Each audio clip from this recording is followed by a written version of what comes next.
Hi, everybody. Good to be back with you. As I promised before, we're going to go through this together. We'll go through the process of starting a new game and going to career, and I'll show you everything that we have here. So we click here on the 23.4.0 update link here. We can see that there are 237 editor data files, and they're all enabled.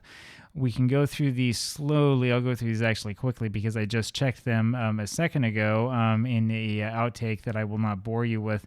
What we're looking for here is to make sure that there's no triangle. It's like a red triangle that will alert you to something and say, hey, this isn't compatible. You're loading up two files for the same country or something like that.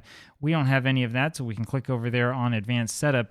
This is going to take a little while now to get set up all the way because we are loading every single one of those countries and a whole bunch of other data files and all sorts of fun stuff like that. So it'll take you a little while to move through. Now, there's a couple of things that I want to tell you about first off here that you might not be aware of. One of the big ones is that if you are using Mac OS, you are not going to be able to load 237 editor data files.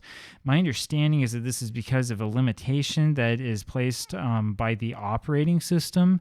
I don't fully understand exactly what it is, but I think it's similar to the thing that makes it so that like the Mets sound pack that I've talked about in a video a couple months ago does not work correctly on Mac OS.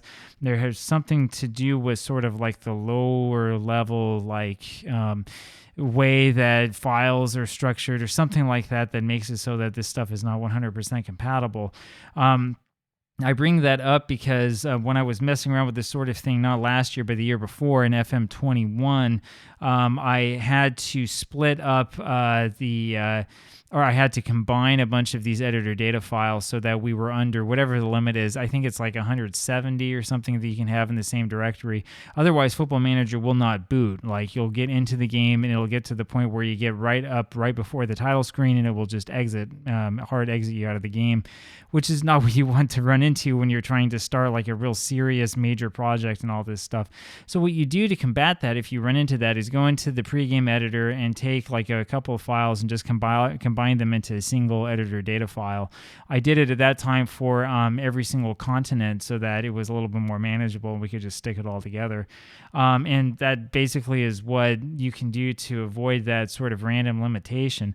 I will say as well that if you are interested in maybe like perhaps getting into the Mac OS world, if you're thinking about spending a huge amount of money on like a Mac computer or something like that, is stuff like this that you probably should be aware of. Trust me, because I've learned a lot of this stuff the hard way. You should know beforehand that things are not necessarily going to be 100% compatible. And it's funny, when I talk with friends who are gamers and I tell them that I've gone over to Linux, they kind of look at me with kind of serious eyes and are trying to tell me that stuff won't be compatible and it won't work the same way and all of this stuff. The truth is that it was actually with Mac OS that I saw the most weird compatibility issues and other problems. Anyway, so now that we've got that out of our system, we'll see that the game is still continuing to load the game database and trying to load every single nation in the world, which is what we have loaded up here. It's probably a sign of what is going to be awaiting me as I try to move forward in the save from one continue screen to the next. So we'll see how well this lasts and how well this works and how long it lasts given the sort of limited nature of the processor that I'm using. There are some things that we can do that I will tell you about as we set things up and as we make a couple of changes into how the world works in game that can help out with processors that are slower and are a little bit more taxed.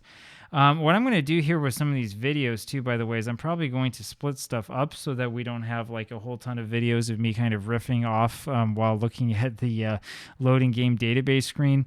And here we go. We are with no active leak selected. I've never seen this part of the screen before. I didn't know that was even possible. Here we go. Now it's up. And then we can move forward. Yeah, we're going to go here probably up to the end of this part of the setup, and then I think with the next video we'll go for the next phase. So we'll go and load a game setup. As you can see, this is something I created myself. These are all files that come from Dave INCID. I want to make certain that I have the correct file. We don't want to do extremely large, which has everything loaded at once. That is the crazy one. That's not going to be something that we do this year. Instead, what we want to do is we want to do the very large edition. There it is. So we're going to load very large just like that. And that will load, hopefully this will load every country in game. Let's see if it did or not. It looks like it has, and indeed it has. Good. So this has loaded up every single country in the world.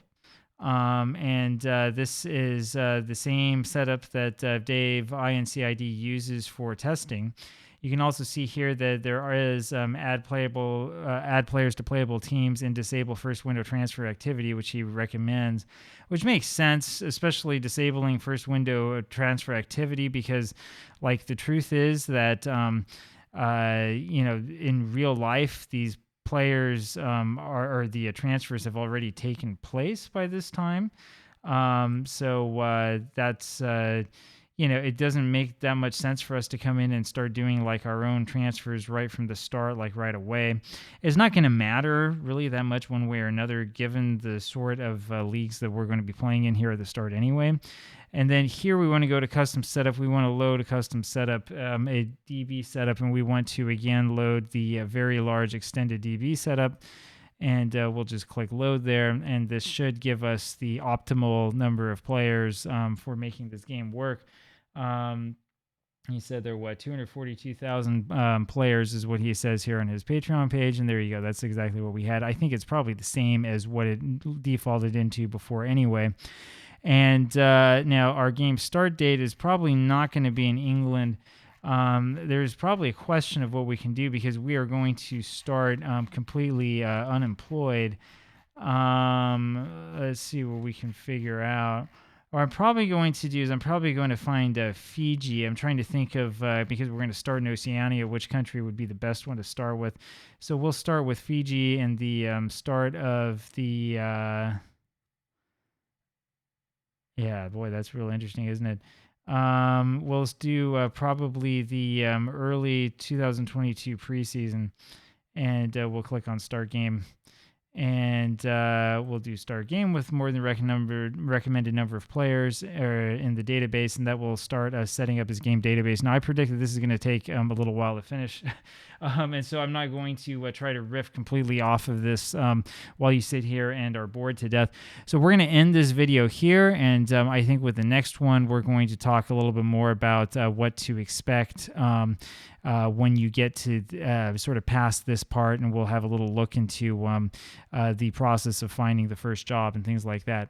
Anyway, more to come later, so I will talk to you then. Bye.